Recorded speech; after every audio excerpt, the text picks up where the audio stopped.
తాకట్టులో ఉన్న బంగారాన్ని విడిపించి ఆ రోజు ఆన్లైన్ ధరకే కొంటుంది కొమ్మూరి గోల్డ్.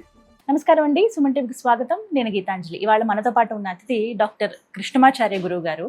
యాదాద్రి లక్ష్మీ నరసింహస్వామి వారి సన్నిధిలో పూజారిగా 13 సంవత్సరాల పాటు వారు సేవలు అందించారండి. అలాగే మనకి వారు ప్రత్యేకంగా చెప్పొచ్చు, పండితులకైనా పామరులకైనా అర్థమయ్యే రీతిలో ఎటువంటి సందేహాలనైనా కూడా నివృత్తి చేస్తారు.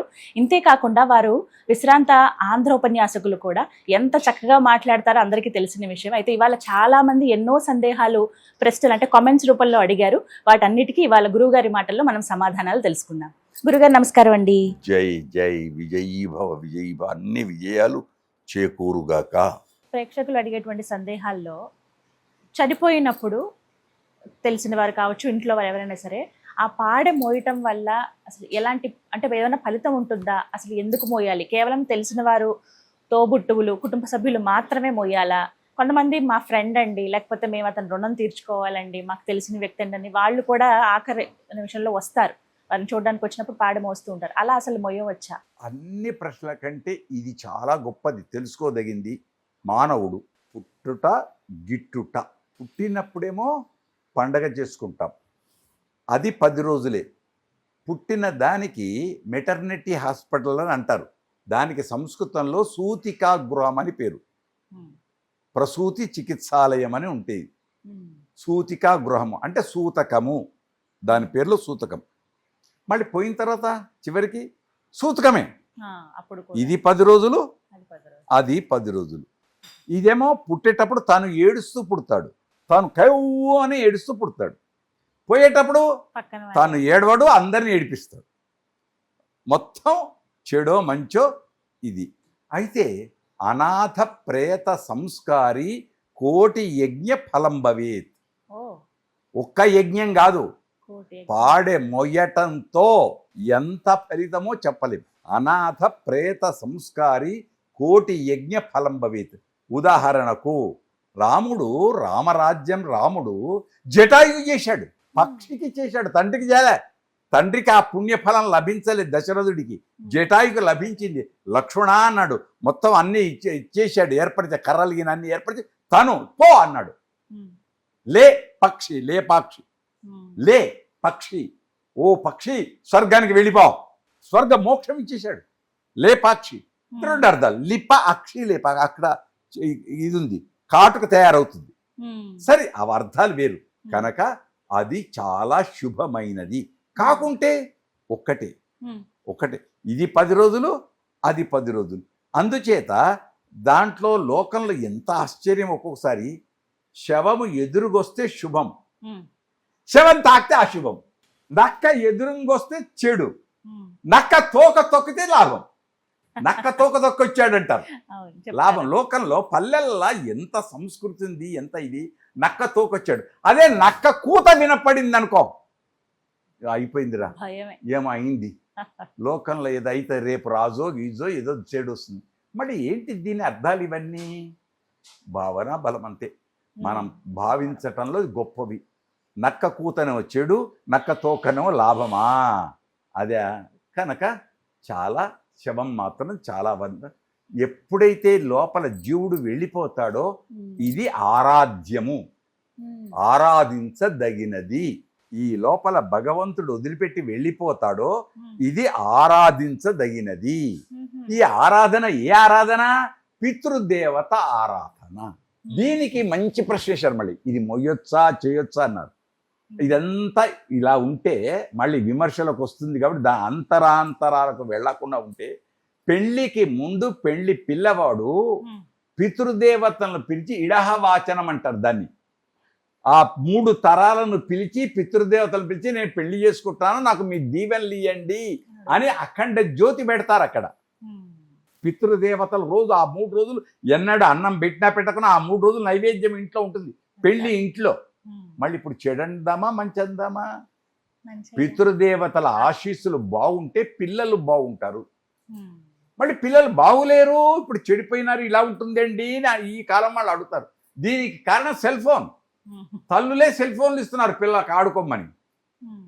ఆటలే, సెల్ ఫోన్ ఉండాలి, మంచిది, సాంకేతికంగా అభివృద్ధికి మంచికి దేనికి, అది చెడు కాకూడదు.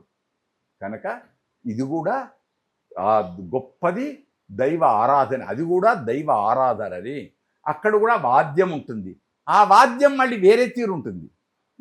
ఈ పెళ్లి వాద్యం వేరే తీరు ఉంటుంది సౌండ్, ఆ వాద్యం వేరే తీరు ఉంటుంది. ఇది మంచి, అది చెడు. ఇది మన భావన పరంపరయే. కాకుంటే పుణ్యం చాలా గొప్పది అక్కడ, ఆ పుణ్యం చాలా గొప్పది. అందుకు వెళ్ళిన ప్రతి బంధువు ఏం చేస్తారు, రుణం తీర్చుకోమంటుంది, భుజం మార్చుకోమంటుంది. ఈ జీవన తరంగాలలో ఎవరికి ఎవరు సొంతము, ఎంతవరకు బంధం. సినిమా పాటలో వేదాంత తత్వాన్ని మహనీయమూర్తి ఎంత నింపాడో కనుక ఆ చేయడం చివరికి నీ ధర్మంగా 2 తెల్ల బియ్యం అక్కడ వేయడం, ఒక నీటి చుక్క వేయడం, ఒక చిన్న కర్ర వేయడం, అది చాలా అదృష్టమైన ఫలితం. తర్వాత సూతకం కాబట్టి సచేల స్నానం అంటాం. మళ్ళీ ఇంటికి వచ్చేదో డ్రెస్సింగ్ దాంట్లో పోయి బాత్రూంలోకి పోయి కాదు, అక్కడనే స్నానం చేసి రావాలి, ఆ బట్టలతో రాకూడదు అని శాస్త్రం అది ఆచరిస్తున్నారు. శుభం. ఈ విధంగా అంటే ఎవరైనా సరే మోయవచ్చు, అంటే మోసిన వాళ్ళకి నియమాలు ఉంటాయా? నియమాలు చాలా ఉన్నాయి శాస్త్రరీత్యా. అక్కడ కట్టేటప్పుడే యజ్ఞం చేసి నలుగురికి ఒక దీక్ష ఇస్తారు, పవిత్ర ఇచ్చి ఆ పవిత్ర ధారణ చేసి ఆ ముందు వచ్చేవాళ్ళు ఎవరుంటారో వాళ్ళకే ఇస్తారు. ఇది మీరు మళ్ళీ సగం దగ్గర పోయిన దింపుడు గల్లమంటాం. అక్కడికి వెళ్ళిన తర్వాత మళ్ళీ ముందటి ఇద్దరు వెనక్కి ఇద్దరు ముందుకు వస్తారు. ఇదంతా శాస్త్రం. కానీ లోకంలో అందరూ ఆ అదృష్టాన్ని పొందవచ్చు, తప్పు లేదు. ప్యాంటుతో ఉన్నామా, షర్టుతో ఉన్నామా, ఎట్లా ఉన్నాం ఏంటి, అందుకే భుజం మార్చుకోమంటుంది సేవ చేయడం. ఇది మహమ్మదీయ సోదరులలో ఉంది. దాన్ని వాళ్ళు చెడుగా చూడరు, పవిత్రంగా చూస్తారు. ఎంత పని ఉండని ఎక్కడుండని వస్తారు, ఇలా భుజం తాకిస్తారు, దండం పెడతారు, వెళతారు. కానీ ఒక్కొక్కరి సంప్రదాయంలో మంచి ఉంటుంది, దాన్ని మనం కాదనము. కానీ అది అదృష్ట ఫలమే. మనము దొరికిందో దొరకలేదు కనుక చివరికి ఏమంటాం, లోకంలో పల్లెలలో ఒక నలుగురితోనైనా బాగుండరా అని. ఎందుకో నలుగురు అనేది ఆఖరికి నీతోటి వచ్చేటానికి, నీ సేవ చేయడానికి నలుగురైనా బాగుండాలి. అది అందుకే ఆదిశంకరులకు ఆ నలుగురు కూడా రాలేదు తల్లికి. అదొక పెద్ద అవన్నీ వద్దు మనకు. కానీ చివరికి అలాంటి ఉండకూడదు, తనే తీసుకెళ్తాడు, అవన్నీ వేరు. కనుక చాలా గొప్ప ప్రశ్న. ఆనంద శపిస్తాడు ఆదిశంకరులు ప్రాంతాన్ని. ఇలానా మన మానవులం, ఇలాంటి వాళ్ళమా అని. కనుక అదంతా వద్దు, దాన్ని వదిలిపెట్టేద్దాం. మనకు ఆ చర్చలకు వద్దు. మనం మంచి పని, శవాన్ని ఆరాధించడం మంచి పని. అయితే ఒక్కటి ఇక్కడ, తెల్లవారి మళ్ళీ ఆ రాత్రి నిద్రపోయినా అదే కల్లో వస్తుంది, అదే చెడుగా, అదే భూతంగా, అదే దయ్యంగా, ఎన్నో పేర్లు పెడతాం. కనుక భయపడాల్సిన అవసరం లేదు. ఆరాధ్యం. ఈ మధ్యలో వాటి ధామాలను ఏర్పరిచి, వాహనాలను ఏర్పరిచి వైకుంఠ యాత్ర అని ప్రభుత్వం వారు చేస్తున్నారు. వాళ్ళందరూ అభినందనీయులు అని వాళ్ళను ప్రశంసిస్తున్నాం. ఇంకా మహబూబ్ నగర్ ఆ ప్రాంతాల కొంత ప్రాంతాలలో చక్కటి ఏర్పాటు చేస్తున్నారు ప్రజల కోసం. పోయేటప్పుడు అది ఒక యజ్ఞం, పితృయజ్ఞం. ఆ యజ్ఞం కోసం చేస్తున్నారు. కాబట్టి అక్కడ కూడా మారేడు చెట్లను పెంచండి, తులసి చెట్లను పెంచండి, చక్కటి ఆరాధన చేయండి. చేతనైన సహాయం చేసి అదొక పవిత్రమైన స్థలంగా చేయడం చాలా విశేషం. మంచి ప్రశ్న వేశావు తల్లి. లోకానికి ఇది అవసరం. ప్రభుత్వాలు చేస్తున్నారు, వాటికి ప్రజలను కూడా మనం సహకరిద్దాం. ధన్యవాదాలు. కానీ విడిచిన బట్టలన్నీ అక్కడనే వేసేసి పాడు చేసేసి పుష్కరాలకు వెళ్ళినా అంతే.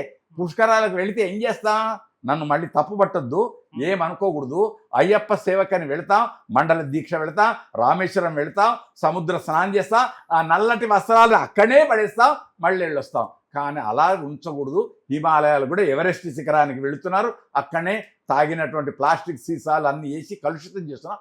కలుషితం చేయక పవిత్రంగా ఉంచి ఆరాధ్యంగా ఉంచేస్తే అదే దేవాలయం, అదే శ్రేయస్కరం, ఆనందం.